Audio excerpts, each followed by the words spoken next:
Hello दोस्तों, स्वागत है आपका हमारे YouTube चैनल पर।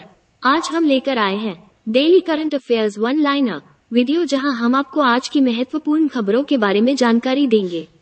तो चलिए शुरू करते हैं। 22 जुलाई 2023 करंट अफेयर्स इन इंग्लिश और हिंदी। 1. केंद्रीय गृह मंत्री और सहकारिता मंत्री श्री अमित शाह ने नई दिल्ली में प्राथमिक कृषि ऋण समितियों PACS द्वारा सामान्य सेवा केंद्र CSC सेवाओं के शुभारंभ पर एक राष्ट्रीय मेगा कॉन्क्लेव का उद्घाटन किया। Union home minister and minister of cooperation Shri Amit Shah inaugurated a national mega conclave on the launching of Common Services Center CSC services by Primary Agricultural Credit Societies PACS in New Delhi। 2. Ayush मंत्रालय ने विदेश मंत्रालय और ASEAN में भारतीय mission के सहयोग से नई दिल्ली में पारंपरिक दवाओं पर भारत और दक्षिण पूर्व एशियाई देशों के संगठन आसियान का एक सम्मेलन आयोजित किया। The Ministry of Ayush, in association with the Ministry of External Affairs and the Indian Mission to ASEAN, organized a conference of India and the Association of Southeast Asian Nations ASEAN on traditional medicines at New Delhi।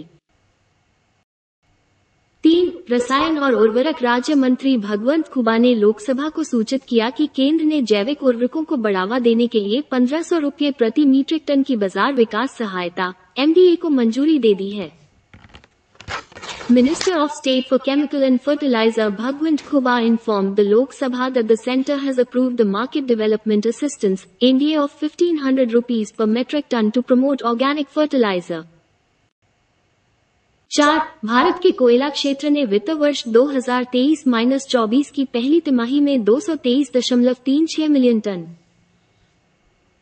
NT का अब तक का सबसे अधिक कोयला उत्पादन दर्ज करके एक उल्लेखनीय उपलब्धि हासिल की, जिसने वित्त वर्ष 2022-23 के दौरान इसी अवधि के दौरान 205.76 मीट्रिक टन के उत्पादन की तुलना में 8.55% की पर्याप्त वृद्धि का प्रतिनिधित्व करता है। India's coal sector achieved a remarkable milestone in the first quarter of FY 2023-24 by recording the highest ever coal production at 223.36 million tons MT, representing a substantial growth of 8.55% compared to the production of 205.76 MT during the same period during FY 2022-23। 5. अप्रैल 2023 महीने के लिए खनन और उत्खनन क्षेत्र का खनिज उत्पादन सूचकांक आधार 2011-12 equals 100 122.5 पर अप्रैल 2022 महीने के स्तर की तुलना में 5.1% अधिक है। The index of mineral production of the mining and quarrying sector for the month of April 2023 base 2011-12 equals 100 at 122.5 is 5.1% higher as compared to the level during the month of April 2022। 6. Adani समूह गुजरात के खावड़ा में रेगिस्तान के ठीक बीच में दुनिया का सबसे बड़ा हाइब्रिड नवीकरणीय ऊर्जा पार्क बना रहा है। The Adani Group is building the world's largest hybrid renewable energy park right in the middle of a desert in Khavda, Gujarat. 7. दिग्गज कलाकारों के लिए वित्तीय सहायता योजना के तहत चयनित लाभार्थियों को वित्तीय सहायता के वितरण के लिए संस्कृति मंत्रालय और कैनरा बैंक के बीच एक समझौता ज्ञापन पर हस्ताक्षर किए गए हैं, जिसे पहले कलाकारों को पेंशन और चिकित्सा सहायता योजना के रूप में जाना जाता था। And MOU has been signed between the Ministry of Culture and Canara Bank for the disbursal of financial assistance to the selected beneficiaries under the Scheme for Financial Assistance for Veteran Artists, earlier known as Scheme for Pension and Medical Aid to Artists। 8. India chamber of business and commerce, जिसे India chamber कहा जाता है, और Indian council of medical research, जिसे ICMR कहा जाता है, ने सूक्ष्म लघु और मध्यम उद्यम MSME मंत्रालय में एक MOA पर हस्ताक्षर किए हैं। India Chamber of Business and Commerce referred to as the India Chamber and the Indian Council of Medical Research referred to as ICMR has signed an MOA at the Ministry of Micro, Small and Medium Enterprises MSME। 9. Indian bank ने tractor वित्त पोषण के लिए TFE tractor और farm उपकरण और इसकी पूर्ण स्वामित्व वाली सहायक कंपनी TMTL TAFE मोटर्स और ट्रैक्टर लिमिटेड के साथ साझेदारी की है। Indian Bank has partnered with TAFE, Tractors and Farm Equipment, and its wholly owned subsidiary TMTL, TAFE Motors and Tractors Limited, for tractor financing. 10. हर साल 22 जुलाई को दुनिया भर में लोगों द्वारा मस्तिष्क संबंधी विकलांगताओं को रोकने और उनके इलाज और पुनर्वास के लिए विश्व मस्तिष्क दिवस मनाया जाता है। Every year on July 22nd, World Brain Day is celebrated by people worldwide to prevent brain disabilities and treat and rehabilitate them. 11. Hindenburg research के आरोपों के बाद से अदानी समूह द्वारा भारतीय बैंकों से सबसे बड़े धन उगाही में से एक में भारतीय स्टेट बैंक (SBI) के नेतृत्व वाले बैंकों का एक संघ मुंद्रा में अदानी समूह की 34,000 करोड़ रुपए की पॉलीविनाइल क्लोराइड (PVC) परियोजना के एक महत्वपूर्ण हिस्से को वित्तपोषित करने के लिए सहमत हो गया है। In one of the largest fundraising by the Adani Group from Indian banks since the allegations by Hindenburg Research, a State Bank of India (SBI) led consortium of banks has agreed to finance a significant part of the Adani Group's 34,000 rupees crore polyvinyl chloride (PVC) project in Mundra. 12. Universal postal union (UPU) ने वैश्विक डाक network का उपयोग करके सीमा पार प्रेषण के साथ unified payment interface (UPI) के एकीकरण का मूल्यांकन करने की योजना की घोषणा की है। The Universal Postal Union (UPU) has announced plans to evaluate the integration of the Unified Payment Interface (OP) with cross-border remittances using the Global Postal Network. 13.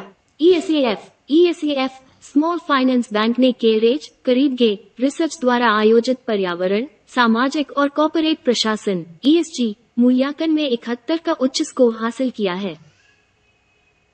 ESAF Small Finance Bank has achieved a high score of 71 in an environmental, social, and corporate governance (ESG) assessment conducted by Karibge Research. 14. एशियाई विकास bank (ADB) ने चालू वित्त वर्ष 2023 के लिए भारत की आर्थिक वृद्धि का अनुमान 6.4% और अगले वित्त वर्ष 2024 के लिए 6.7% बरकरार रखा है। The Asian Development Bank (ADB) retained India's economic growth forecast at 6.4% for the current financial year (FY 2023) and 6.7% for the next financial year (FY 2024). 15. केंद्रीय सार्वजनिक क्षेत्र उद्यमों (CPSE) की संपत्ति मुद्रीकरण को बढ़ावा देने के लिए केंद्र ने परामर्श सेवाएं प्रदान करने के लिए 11 फर्मों को सूचीबद्ध किया है। In a push to asset monetization of central public sector enterprises (CPSEs), the center has empaneled 11 firms to provide consultancy services. 16. Maharashtra सरकार ने मुंबई के 590 एकड़ के धारावी इलाके के निवासियों के पुनर्वास के लिए अदानी समूह के प्रस्ताव को मंजूरी दे दी है, जहां समूह ने भारत की सबसे बड़ी झुग्गी बस्ती को विकसित करने के लिए निविदा जीतने के लगभग 8 महीने बाद 900,000 से अधिक भारतीयों का घर बनाया है। The government of Maharashtra has approved the Adani Group's proposal to rehabilitate residents of Mumbai's 590-acre Dharavi locality, home to over 900,000 Indians, almost 8 months after the conglomerate won a tender to develop India's largest.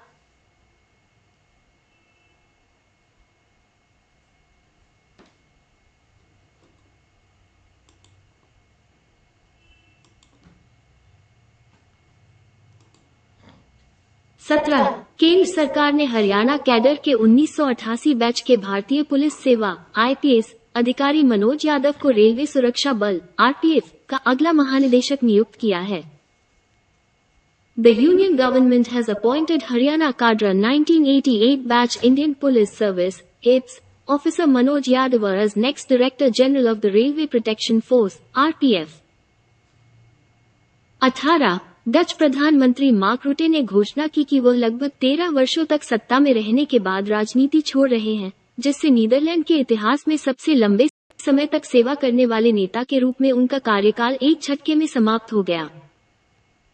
Dutch Prime Minister Mark Rutte announced he was quitting politics after nearly 13 years in power, in a shock end to his time as the longest-serving leader in the history of the Netherlands. 19 भारतीय नौसेना के 2 अग्रणी जहाज INS Sahyadri और INS Kolkata इंडोनेशियाई नौसेना के साथ समुद्री साझेदारी अभ्यास MPX में भाग लेने के लिए इंडोनेशिया के जकार्ता पहुंचे। 2 frontline Indian naval ships, INS Sahyadri and INS Kolkata arrived in Indonesia's Jakarta, Indonesia to participate in the Maritime Partnership Exercise MPX with the Indonesian Navy. Thank you for watching our channel.